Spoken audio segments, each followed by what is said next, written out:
उत्तराखंड की बारातों में तरवालें क्यों लटकाई जाती हैं और ढालें क्यों दिखाई जाती हैं और ऐसे नृत्य क्यों करा जाता है?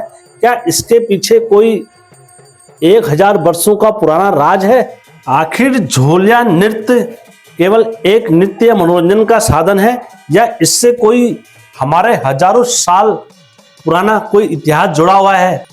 क्या ये युद्ध का अभ्यास था या दुल्हन की रक्षा या दूल्हे की रक्षा का एक वो था संकेत?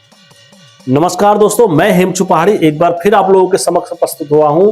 यदि आपको उत्तराखंड की संस्कृति से लगाव है और आप यदि उत्तराखंड की परंपराओं को सीखना या जानना चाहते हो तो दोस्तों फिर आपसे मैं रिक्वेस्ट करता हूं कि जिस ईमानदारी से मैं सर्च कर रहा हूं, जिस ईमानदारी से मैं लोगों से जानकारियां ले रहा हूं, आप भी दोस्तों उसी ईमानदारी से चैनल को लाइक, सब्सक्राइब और शेयर अवश्य करें। तो दोस्तों हमेशा की तरह वीडियो में आगे बढ़ने से पहले चैनल का इंट्रो जय।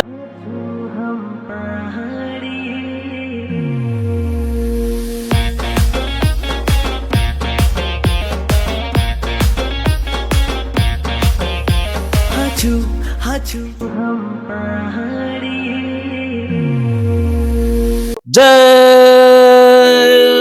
बिरकारा बजरंगी, हर हर हर हर हर हर हर हर महादेव। आप सभी भक्तों पर महादेव की कृपा और बजरंगबली का आशीर्वाद हमेशा बने रहना चाहिए। दोस्तों आज की वीडियो में आगे बढ़ने से पहले यदि आप भी कोई जानकारी मेरे साथ साझा करना चाहते हैं या सत्य कथा साझा करना चाहते हैं तो आप मेरे साथ अवश्य साझा करें।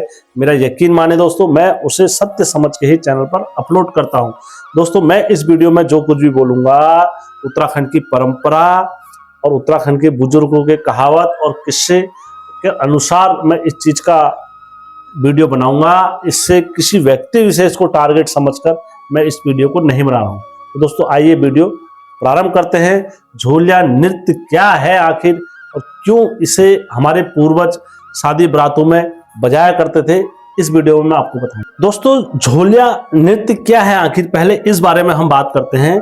झोलिया नृत्य क्या है? कुमाऊं और गढ़वाल का एक सुप्रसिद्ध झोलिया नृत्य, कुमाऊं सेट का एक सुप्रसिद्ध युद्ध कला सिखाने का एक शानदार नृत्य के तरीके से बताए जाने का को झोलिया नृत्य कहते हैं। दोस्तों इसमें क्या करते हैं, इसमें वेशभूषा जो रहती है पहले से झोले की तरह रहती है, उनके कलरफुल रहती हैं, उनके हाथ में तरवाल और कृपाण अलग अलग यंत्र जो होते हैं वो उनके हाथ में होते हैं।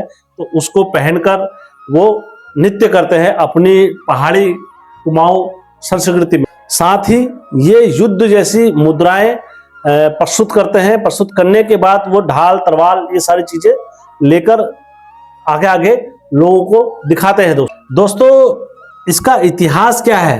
दोस्तों इसका इतिहास जो हमारे उत्तराखंड क्षेत्र में मिलता है, कुमाऊं क्षेत्र में, इसका 1000 पूर्व इतिहास मिलता है। 1000 पहले से इसको करा करते थे।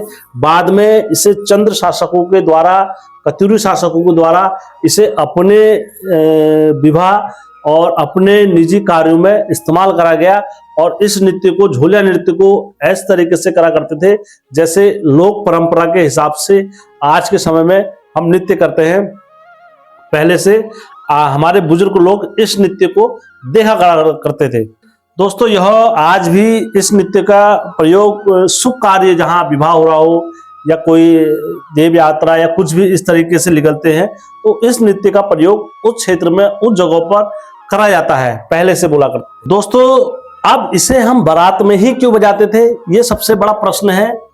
पहले से बोला जाता था जब भी किसी राजा महाराज भी किसी पहाड़ी व्यक्ति की या किसी राजा की या किसी प्रधान की, किसी की भी अगर शादी होती थी तो वो अपने क्षेत्र की, उनके क्षेत्र की जितने भी राज और या जितने भी छत्री या जितने भी कलाकार रहते थे तो वो उनकी सुरक्षा हेतु अपने जितने अस्त्र शस्त्र थे ये लेके आगे आगे चलते थे और आगे चलते साथ ही अस्त्र भी रहते थे और उसके साथ वो नृत्य भी करा करते थे, क्योंकि अब मनोरंजन का साधन तो सभी का है तो इसलिए सब लोग अपना अपना नृत्य करा करते थे अपने अपने हाथ में तरवाल या कृपाण या सारी चीजों को लेकर। समय जैसे जैसे आगे बढ़ा उसके बाद क्या हुआ दोस्तों, जैसे हमारे पहाड़ों में क्या होता था, पहले से जंगलों से बारात जाती थी और जगह जगह क्षेत्रों से दुर्लभ कठिन रास्तों से बारात होके जाती थी, तो डाकुओं का खतरा भी बहुत अधिक रहता था। तो उस समय क्या होता था, जैसे दहेज जो भी आता था तो लुटेरे क्या करते थे, उसी टाइम पर वहां पर अटैक करा करते थे। और जैसे दुल्हन को, कई जगह तो दुल्हन को उठा के ले आने की परंपरा भी थी, और कई जगह उसके जेवर वगैरह जो होते थे दुल्हन के, वो छीन के लुटेरे ले आया करते थे। तो इसलिए बारात में इस सुरक्षा को देखते ये झोलिया नृत्य की परंपरा को लागू करा गया था। मैं अपने मन से नहीं बोल रहा हूँ, ये उल्लेख और इसका तथ्य प्रमाण हमारे कुमाऊं की राह रीति में मिलता है।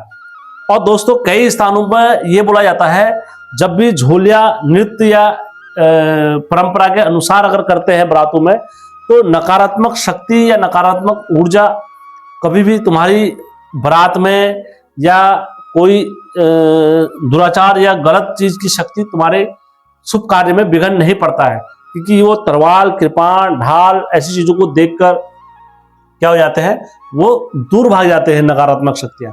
तो इसलिए हमारे पूर्वज इसको इस पहलू से भी देखते थे, और इसलिए बारात जैसे अवसर पर इस नृत्य को बजाना, इस नृत्य को अपने कल्चर में लाना शुभ समझते थे। ये मैं नहीं कह रहा हूं, ये हमारे पहाड़ी लोग आज भी इसका नृत्य को बहुत, जब भी बसता है, जब भी इस नृत्य को बुलाते हैं इन लोगों को, तो हमारे पहाड़ी बुजुर्ग लोग इस नृत्य को बड़े प्रेम, श्रद्धा और आस्था के साथ देख। लेकिन इसे ऐतिहासिक नहीं, ये लोक परंपराओं के अनुसार और देव परंपरा के अनुसार इस नृत्य को देखा जाता है। दोस्तों इस नृत्य को किन किन वाद्य यंत्रों के साथ करा जाता है, ये भी जानना बड़े अति आवश्यक होगा। दोस्तों झोलिया नृत्य में हर क्षेत्र के अनुसार कहीं पर बाजे बदल जाते हैं, लेकिन जहां तक उम्मीद है यही बाजे अधिकतर झोलिया नृत्य में बजते हैं। झोलिया नृत्य में ये बाजे अधिकतर बजते हैं, जैसे ढोल, दमाऊ, रणसिंगा और तुरी, और कहीं कहीं कभी कभी मस्करा बीन भी इन जगहों पर बजती है, कई क्षेत्रों की अलग अलग परंपराओं के अनुसार। दोस्तों इन बाजों की सुर और ताल कभी कभी इस नृत्य को युद्ध जैसी ऊर्जा देती है, और सकारात्मक ऊर्जा भी देती है हमारे पहाड़ी कल्चर के अनुसार। आज झोलिया नृत्य जो है हमारे उत्तराखंड के बड़े बड़े राज्य जैसे प्रोग्रामों में होते हैं, देश विदेशों में झोलिया नृत्य को टीम को बुलाया जाता है झोलिया नृत्य करने के लिए, और कहीं मंदिर उत्सव या कहीं पर भी ऐसी देव परंपरा कल्चर को रिप्रेजेंट करना होता है, तो आज हमारे झोलिया नृत्य को उन स्थानों पर प्रस्तुत कराया जाता है, और उन स्थानों पर देव पूजा की परंपरा को जागृत कराया। इस नृत्य को हमारे उत्तराखंड की सांस्कृतिक पहचान के रूप में भी कई जगहों पर देखा जाता है। कहीं भी अगर आप नीचे साइड में देखोगे, झोलिया नृत्य जैसे अगर देखोगे वाद्य यंत्र के साथ होता है, तो कोई भी बता देता है कि ये क्या चल रहा है, एक पहाड़ी कल्चर प्रोग्राम चल रहा है। जो दोस्तों मैं अंत में यही कहना चाहूंगा, ये हमारे उत्तराखंड की धरोहर है, और यदि हम आने वाली पीढ़ी या युवा तक अगर इसका इतिहास और क्या इसका रीजन था अगर हम नहीं बताएंगे, तो हमारी आने वाली पीढ़ियां केवल यूट्यूब पर इसे मनोरंजन के उससे देखेंगी, और अपनी धरोहर और अपनी जड़ों से नहीं जुड़ेंगे, क्योंकि ये हमारे उत्तराखंड की मूल जड़ों में इसका जिक्र मिलता है, और ये नृत्य आज भी हमारी उत्तराखंड की पहचान बना हुआ है। इसलिए हमें अपने बच्चों को और अपने आने वाली यूथ जनरेशन को सबको इस नृत्य के बारे में बताना चाहिए।